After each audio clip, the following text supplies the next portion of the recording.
Hey guys, welcome back, and obviously I also have to give my 2 cents to this new announcement, which I think is also relevant for Master Duel. If not right now, then in the future we have a Yu-Gi-Oh! Card game TCG Genesys. So what is this? You might have already seen this, but this is a new way to play Yu-Gi-Oh! It's important to say that's an Konami official format, so not like Edison or Goat, which they also supported in their bigger events, but this is from Konami for the players. And yeah, I think this is very interesting, and I also think that if this is somehow successful, they will make big tournaments with this. We will see this in a second here. But if this is somewhat successful, I think that we will also see this in Master Duel, because why wouldn't they implement their own new format into Master Duel? It just makes sense. I think this is something that could definitely come. So what is it even? So the Genesis rules are simple. So a new format, basically no link monsters or pendulum monsters are allowed. So I think it's basically pre-link, right? So we have everything but pre-link. It's like, I'm not quite sure where the time frame is on this, but 2014 or something. All other cards are allowed. The original field layout is used with no extra monster zones or pendulum zones. That's nice. I don't like pendulum at all. With the link monsters, I think, okay, that's fine, whatever. The standard forbidden limited card list is not used. All those cards can be used except link monsters and pendulum monsters. A usual limit of 3 copies. A max of any card still applies. So there are no limitations, but we have this new kind of limitation that says deck construction uses a point system. Some cards are assigned a point value. Most cards cost 0 points. The total point cost of cards in your main deck, extra deck, and side deck combined cannot exceed the point cap for that event. The standard point cap is 100 points, but events can be run with any point cap or even a 0 point cap, which this is already interesting because this obviously means that stores or even in Master Duel, you could run tournaments with, I don't know, 1 week you have 0 points, and the other week you have 100 points, maybe you have 200 points. This is obviously something that is pointed at people who like to deck build. I personally think that for me personally, this is not the right format because I don't enjoy the deck building part. I just rather take a deck and then learn how to play it and perfectionate the game plan, basically. Learn how to play all the matchups, but I'm not really the one that wants to like create the decks. But I know that for a big majority of people playing the game, this deck building process is actually kind of fun. And here we can see actually I think the entire list of cards that will have point values assigned. And if you have not already seen that, there are so many interesting point values here. This is so strange, but these seem to be all the cards here that will have point values, right? And everything else seems to be, yeah, without point value then, so 0 points basically. We can quickly take a look at that. I don't want to go over every card, but I think it's somewhat funny how these points are attributed. I don't know. Yeah, I don't honestly know how they came up with these points, but we have something like a Beast Dweller with 100 points, meaning that if you put a Beast Dweller in your deck, then you would not be able to put any other of these cards here into the deck, because let's say there is a tournament with 100 points, then a Beast Dweller just takes up the entire point value. And then we have other floodgates like Anti-Spell Fragrance, Archlord Christia, Protoss, Eschatos, and something like the Artifact Scythe. We all have them at 100, which I think is very nice. You can see that, for example, Beatrice and the Barrier statues here have 60 points, so everything floodgatey has a lot of points. Ash Blossom, for example, has 15 points, or is it 5? No, it's 15 points for Ash Blossom and Joyous Spring. Very interesting. And one of the most interesting things you could see is something like Big Welcome Labyrinth has 33 points, which means that if you want to play Labyrinth, you kind of really can't, I guess, or you can put in the Big Welcome Labyrinth, but then you have to think about how many Big Welcome Labyrinths you want to play, because if you play 3, then you can basically put no other card. There are cards with the value of 1, like for example Butterfly Dagger Elma, so you could put in 3 Big Welcome Labyrinths and then 1 Butterfly Dagger Elma, which obviously makes no sense. Now we also have cards like a Baron de Fleur, which is normally on the forbidden list. We can see her up here with a value of 85, which is obviously a lot, but it's obviously also a very strong card. And this is very interesting. We have cards like Bonfire with 33, Book of Eclipse, Book of Moon 5 and 7. This is actually kind of cheap. And then we have some strange stuff like we have Branded Fusion at 33 and Branded Lost at 66. In which world would you give more value to Branded Lost than to Branded Fusion? This is so crazy, honestly. But obviously in a Branded deck you would most likely not play Branded Lost, because that means you cannot play Branded Fusion. But you also have stuff like Called by the Grave with 20, the Bestials with values. Magnamut has the most, which makes sense. This is the strongest card of them all. Change of Heart, for example, has 10. Then we have cards like Cold Wave, which is a floodgate that is still forbidden, or Contact Sea with 100. We have Crimson Dragon with 100, and then something like Crossout Designator with 33. Crystron cards are on here, so also Engine cards are on here, but They are not too expensive, honestly. I think they put some archetypes here that don't really run Link monsters, so as to not make them too strong, I guess. Cyberdung Infinity, we have on here DD Wave King has Caesar with 20, Daigusto Emerald with 1, and we have the Dangers with not that many points. We can scroll on even further. Delinquent Duo, which is still forbidden with 100 points, ripping 2 cards out of the opponent's hand. Diabellstar with 20, Diabell, Queen of the White Forest. So White Forest does not seem like the deck that you will most likely play. And then we have something like Dimension Shifter. This is one of the most funny things on here, with 5 points, which is so strange. Dimensional Barrier has 100 points. Everything here seems uber random, honestly. We have Zeus with 20 points. Yeah, I don't know. It's super strange. I don't know how they came up with these numbers. This is something that I would definitely like to know. Dominus Impulse 30, Dominus Purge 10.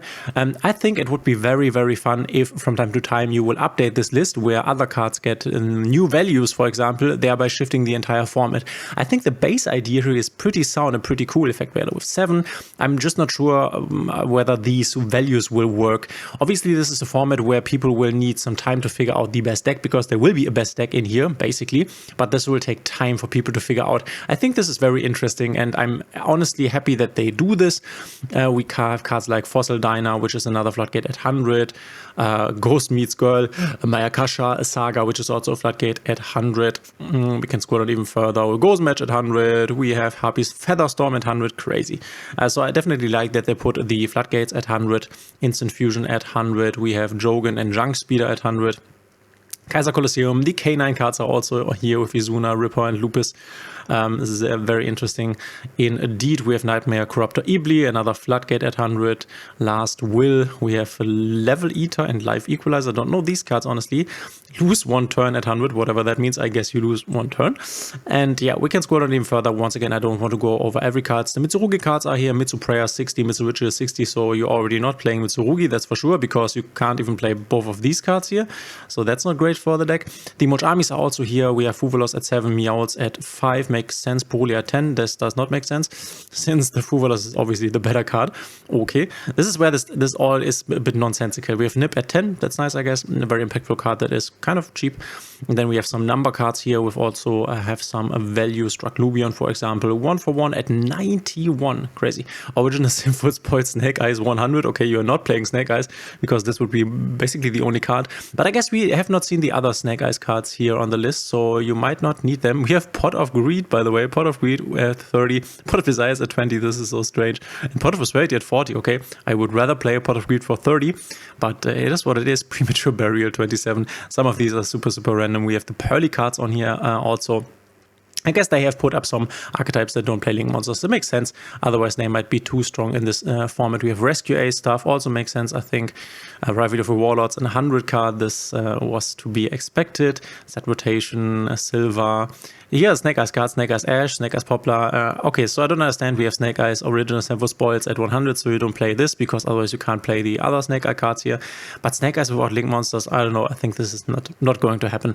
The Centurion cards are also on here, and they have not big values. We have not seen the other ones, but they are up at the higher category here with also not a lot of value. So Centurion seems kind of cheap, and they don't play a Link monster, so that's nice. That Grass Looks Greener is also here. Trap Dust Shoot at 94. I think it's very cool that basically every card is allowed here, and they have different point values assigned to them. Vanity Ruler, Vanity's Fiend at 100. Okay, not that impactful, but okay. So in my opinion, you can let me know what you think of this. The numbers here seem so random and so strange, but I'm very interested to see what this will in the end be, how the format will evolve. And this is not on this side here, but can you go here to maybe read this? But they definitely also announced that they will have at the next YCSs, they will have these invitational Genesys events. And then they will also in 2026 will have a YCS for only Genesys, which is crazy, because this means this is a format they really want to support, right? And by 2026, I guess we will have found out already what the best decks are with this specific, let's call it, ban list. So yeah, we will have a YCS for Genesys, which is the biggest event in Yu-Gi-Oh! That there is, besides like the Worlds or the European Championship. So yeah, this is not just some random stuff that they're throwing at the Yu-Gi-Oh! Community here, but they are doing events. So every OTS store, every store in your vicinity can run Genesys events up until from this point on going forward. Basically, you will have a Genesys side events at every YCS, and then you will have a Genesys YCS coming. So this is big. This is a big change. Let's see how the community takes it. I think this is nice. I think Konami needs to do stuff like this because it's not going super well either with the Master Duel. We have seen this Master Duel dropping significantly in player attendance. Also, we had this with the TCG. At the moment, TCG format-wise is kind of fine, but they still have this problem with not being able to sell products and stuff. And obviously, every other every other brand on the world currently seems to basically release a card game. We have now the Spider-Man card game and then the One Piece, and everybody is putting their own card game on the market, the League of Legends card game. And so I think that there's definitely pressure on Konami to do something here. So this is kind of like the alternative formats in Magic, I guess. We will see how this works out. I'm very happy that they do different stuff here, that they introduce new things. And once again, I also think that this will definitely come to Master Duel, because why wouldn't it come to Master Duel? This is like a fresh wind. And also, if you are doing YCSs for it, just put it in Master Duel, and then we have a format that you can play in Master Duel, and you can play in the TCG, which is the same, and I guess the OCG, but this is only for TCG, I guess. But yeah, very, very interesting here. I'm super interested to see how this will play out even further over the next few days. We will get more information on this. Let me know in the comments what you think of this. I think this is a net positive, most likely, and hopefully this will also come to Master Duel, so that players are coming back. I already, in my WhatsApp groups that I am in with Yu-Gi-Oh guys, they already basically said that they were very interested in trying this. I, for myself, am not super interested in trying this, at least not deck building wise. I will just just play decks once they have been built, basically. But yeah, alternative formats are always nice. So let's see what this evolves into. Let me know in the comments what you think of this. I'm very interested in this. If you like my videos in general, please consider subscribing, hitting a thumbs up and the notification bell, and we will see each other in the next one.